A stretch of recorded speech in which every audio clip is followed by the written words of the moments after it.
टूट जाई सान भले चल जाई हमार जान मर मिट जाए चीन पाकिस्तान भले चल जाई हमार जान मर मिट जाए चीन पाकिस्तान।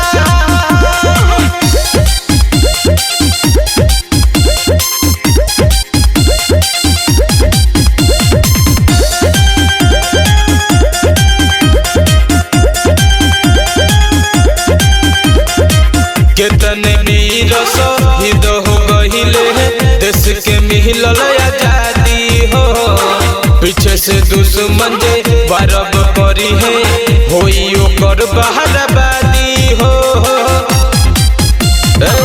कितने वीर शहीद हो गहिले देश के मिलल आजादी हो पीछे से दुश्मन जे वारब करी है होई ओकर बहादुरी हो। अब नहीं होई भारत माँ के अपमान सीमा वह खड़ा बड़े देश के जवान बोले चल जाई हमार जान मर मिट जाए चीन पाकिस्तान भले चल जाई हमार जान मर मिट जाए चीन पाकिस्तान।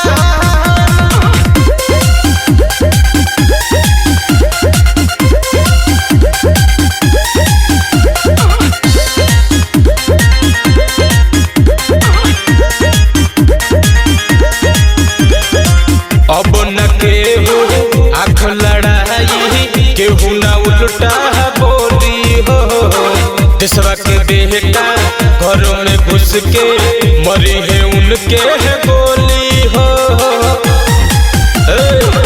अब न केहू आँख लड़ाई केहू न उल्टा बोली हो देशवा के बेटा अब घरों में घुस के मरी है उनके है गोली हो।